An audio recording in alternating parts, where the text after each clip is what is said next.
वानर हैं नल नील, उनको श्राप लगा है कि वो अगर कोई वस्तु जल में डालेंगे तो वो डूबेगी नहीं। क्योंकि जब वो छोटे थे तो ऋषियों का सामान उठा उठा करके नदियों में पटक देते थे। तो ऋषियों ने श्राप दे दिया कि तुम कोई भी वस्तु जल में डालोगे तो वो डूबेगी नहीं। और आज वही श्राप वरदान बन गया नल नील के लिए, और बड़े सुंदर पुल का निर्माण कराया गया सज्जनों। अब उस पुल के बारे में आपको बताएं, वो कोई साधारण पुल नहीं था। उस पुल की जो चौड़ाई थी वो 3 किलोमीटर चौड़ा पुल था। 3 किलोमीटर माने 1 कोस चौड़ा। और उस पर से वानर सेना निकल कर गई तो वो पुल भी छोटा पड़ गया।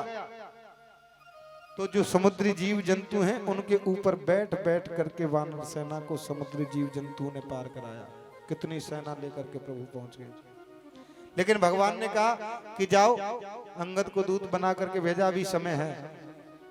क्योंकि भगवान का अपना वचन है कि जो व्यक्ति एक बार मेरी शरण में आ जाता है मैं उसे अभय प्रदान कर देता हूं।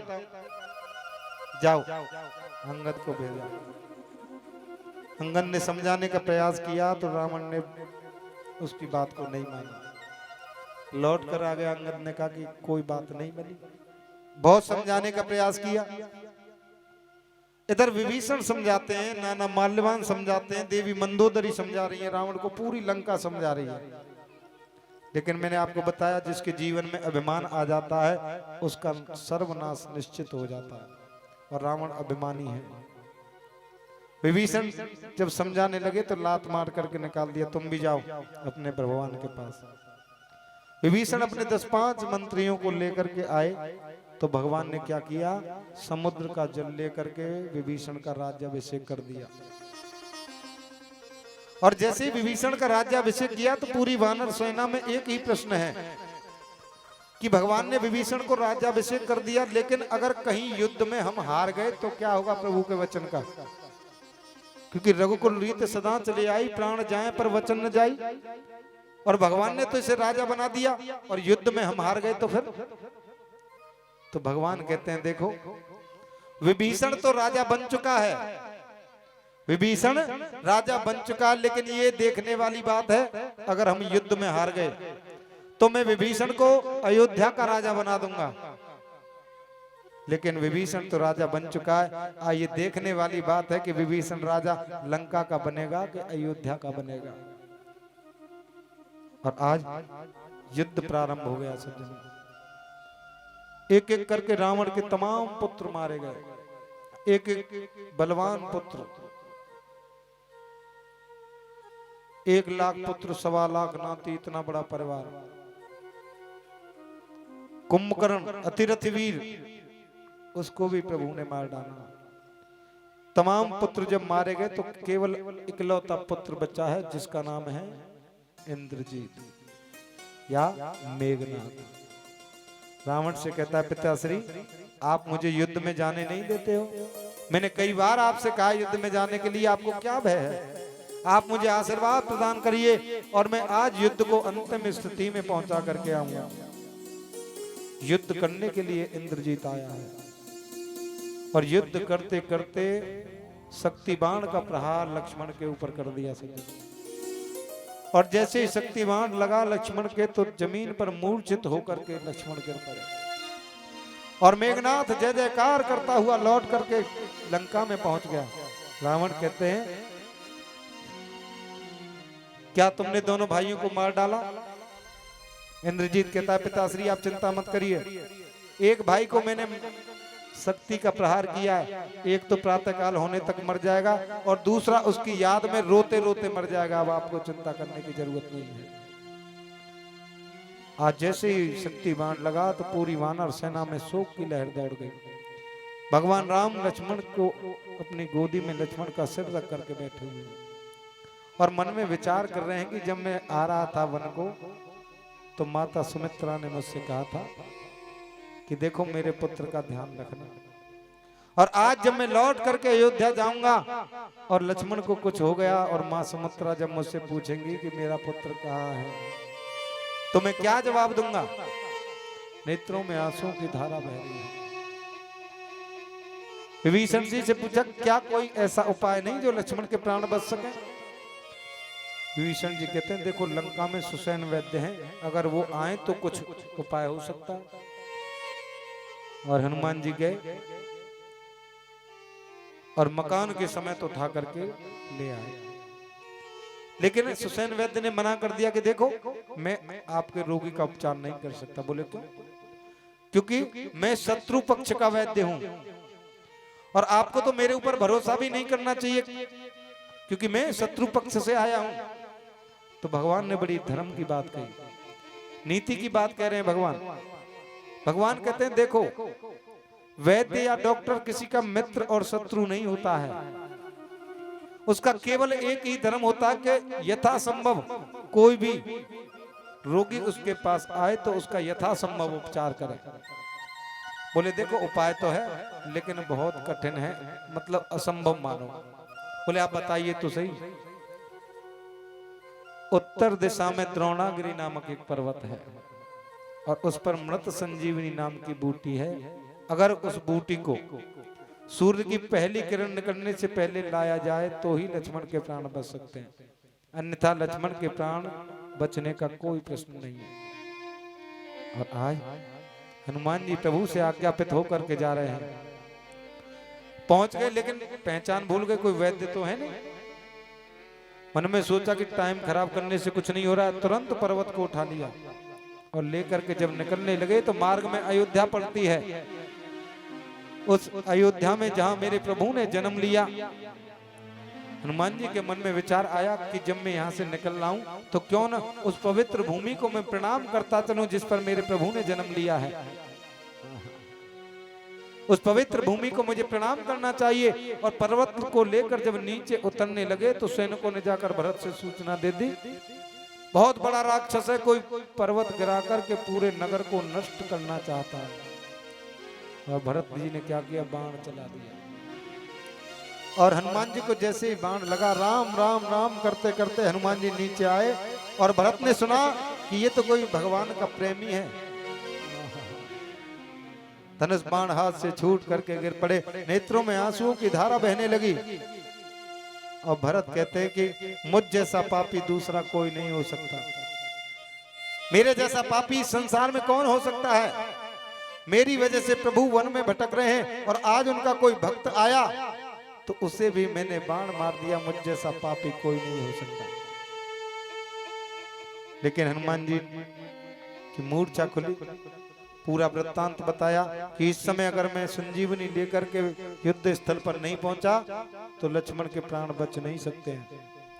भरत ने तुरंत धनुष हाथ में उठा लिया और भरत कहते हैं कि उस सूर्य में इतना साहस नहीं जो लक्ष्मण के प्राणों का हरण कर सके। मैं अपने एक बाण से उस सूर्य के रस्त को अस्त व्यस्त कर दूंगा, आप चिंता मत करिए, आप मेरे बाण पर बैठिए, मैं आपको अति शीघ्र वहां पर पहुंचा दूंगा।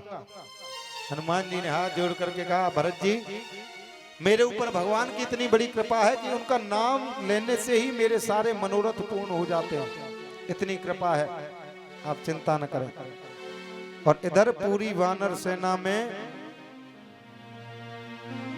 एक भय का माहौल व्याप्त है कि भोर होने वाली है, सूर्य निकलने वाला, लेकिन हनुमान जी तो अभी आए नहीं। सब टकटकी लगा करके देख रहे हैं कि कब हनुमान आए। और इधर भगवान रो रहे हैं, नेत्रों से आंसुओं की धारा बह रही है, विलाप कर रहे हैं। भगवान कहते हैं, हो मेरे लखन दुलारे बोल कछु बोल, हो मत भैया को रुला रे बोल कछु बोल, मेरे लखन दुलारे बोल कछु बोल, मेरे लखन दुलारे बोल कछु बोल, मेरे लखन दुलारे बोल कछु बोल, ओ मत भैया को रुला रे बोल कछु बोल, मत भैया को रुला रे बोल कछु बोल। ओ भैया भैया कह के रस प्राणों में घोल, मेरे लखन दुलारे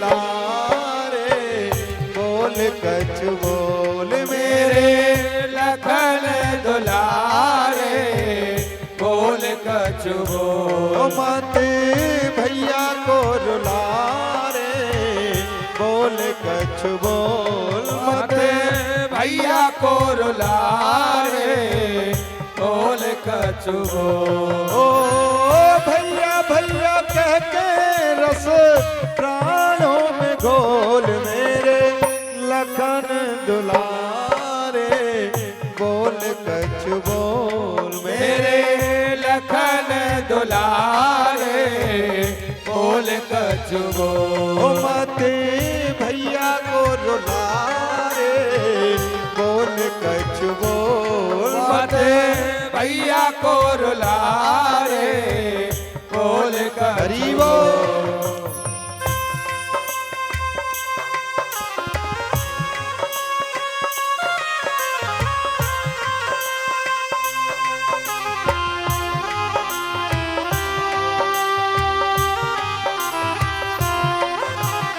हरि बोल।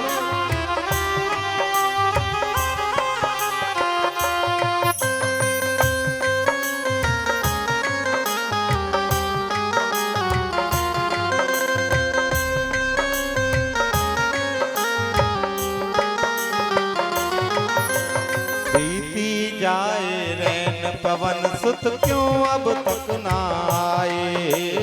बीती जाए रे आइए। पवन सुत क्यों अब तक ना आए। आए बीती जाए रैन पवन सुत क्यों अब तक ना आए। बीती जाए रे पवन सुत क्यों अब तक ना आए। अरे बुझता जाए आस का दीपक मनवा धीर गवाए।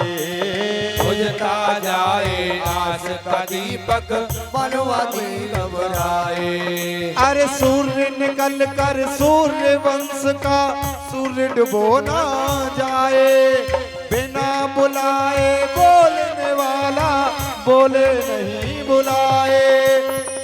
चुप चुप रह के मेरा धीरज न तोल मेरे लखन दुलारे बोल कछु बोल मेरे लखन दुलारे बोल कछु बोल। ओ मत भैया को रुला रे बोल कछु बोल। ओ मत भैया को रुला रे बोल कछु बोल।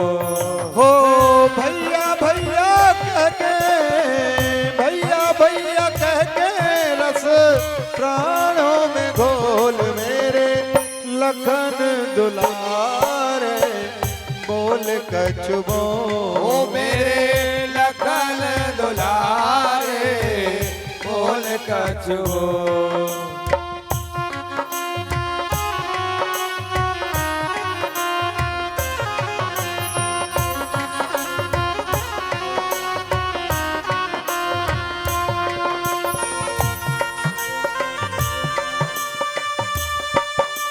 हरि बोल।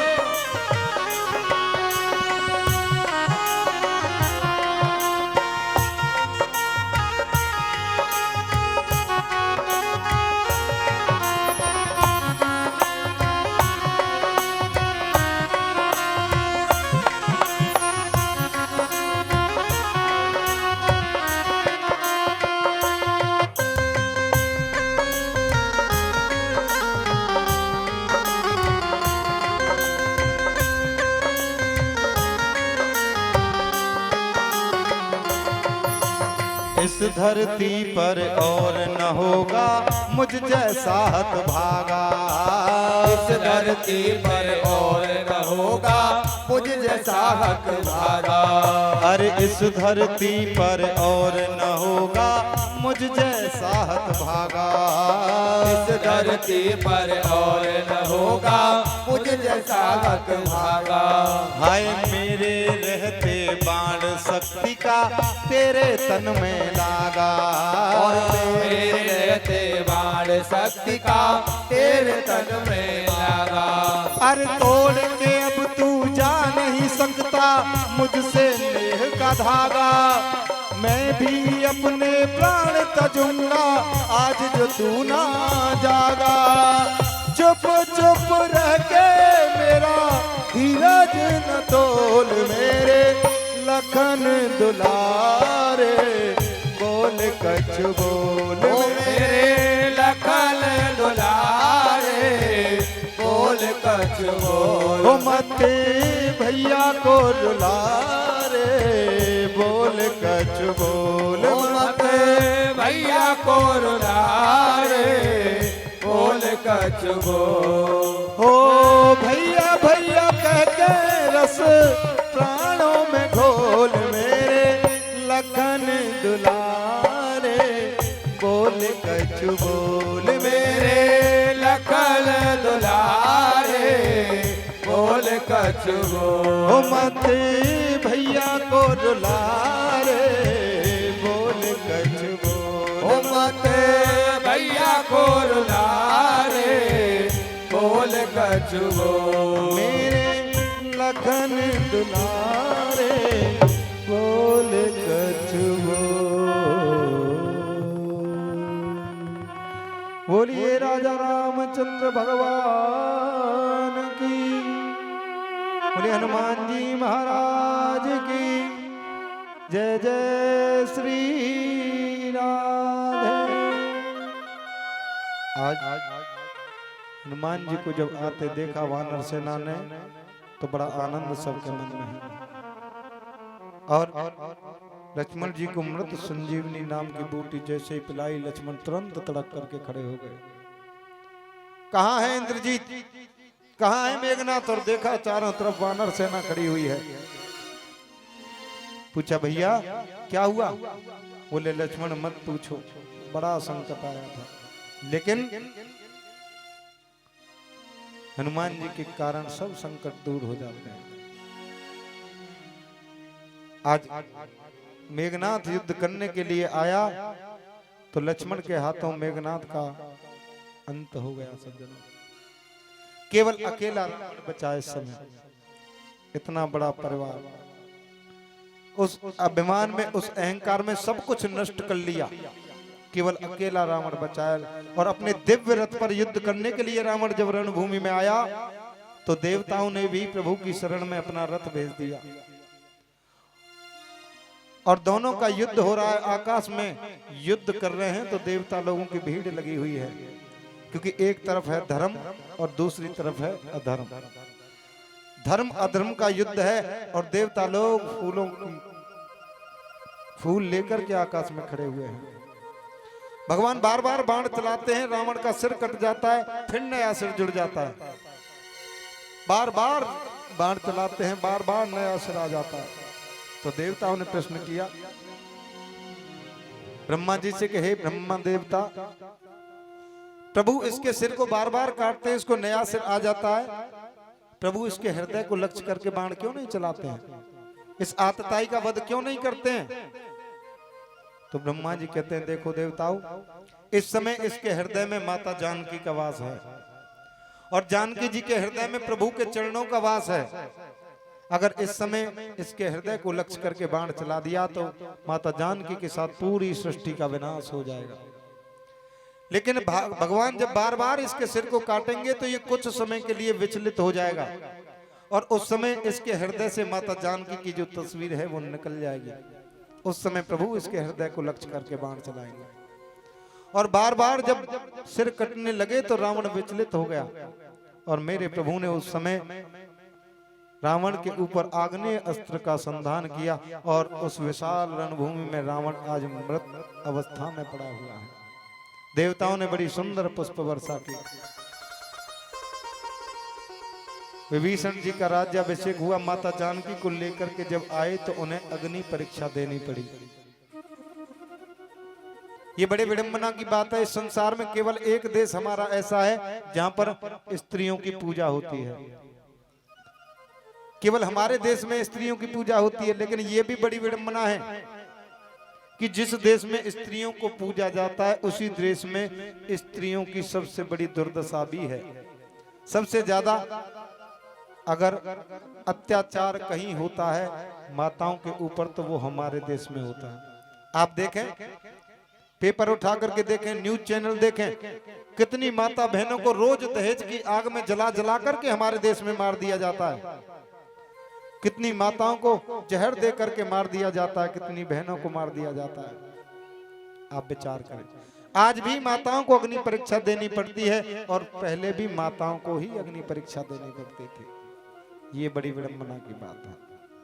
और आज मेरे प्रभु अयोध्या की तरफ आ रहे हैं, तो अयोध्या वासियों ने 14 वर्षों तक अपने घर में कोई मंगल कार्य नहीं किया। अयोध्या वासियों ने अपने घर में दीपक नहीं जलाया। अयोध्या वासियों ने अपने पैरों में चरण पादुकाएं नहीं पहनी। उस प्रेम का दर्शन आप करें, भगवान से कितना प्रेम वो अयोध्यावासी करते हैं। जब से भगवान वन में गए हैं, अयोध्या को छोड़ करके कोई भी मंगल कार्य अयोध्या में नहीं हुआ है। और आज 14 वर्षों बाद आए मेरे प्रभु, तो अयोध्या वासियों ने बड़ा सुंदर स्वागत किया, पुष्प वर्षा की। और भगवान का राज्याभिषेक हुआ। एक धोबी की बात सुनकर के माता जानकी को वाल्मीकि जी के आश्रम पर मेरे प्रभु ने भेज दिया और वहां उन्होंने सुंदर 2 पुत्रों को जन्म दिया, जिन्हें हम लव और कुश कहते हैं। उसके बाद 13,000 वर्षों तक मेरे प्रभु ने इस पृथ्वी पर प्रशासन किया और प्रशासन पूर्ण होने के बाद समस्त अवधपुर वासियों को विमानारूढ़ कर करके मेरे प्रभु साकेत धाम को चले गए। बोलिए राजा रामचंद्र भगवान की जय हो। जय जय श्री।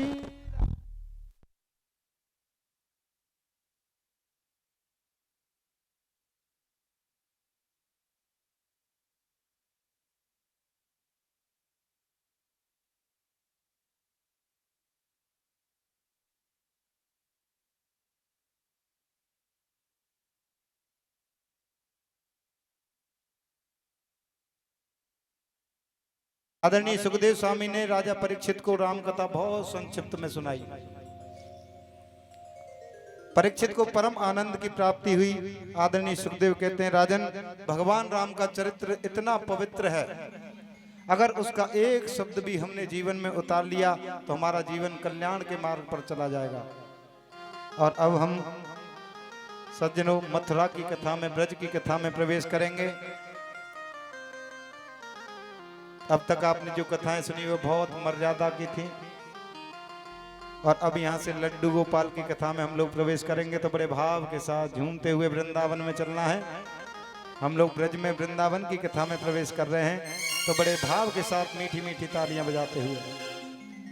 और ये अनुपम माधुरी जोड़ी, दोनों हाथ उठा लीजिए एक बार, दोनों हाथ उठाकर।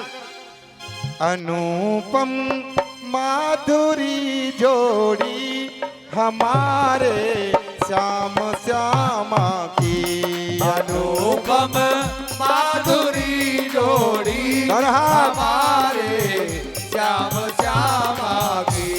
अनुपम माधुरी जोड़ी, अनुपम माधुरी जोड़ी हमारे श्याम श्यामा की। अनुपम माधुरी जोड़ी।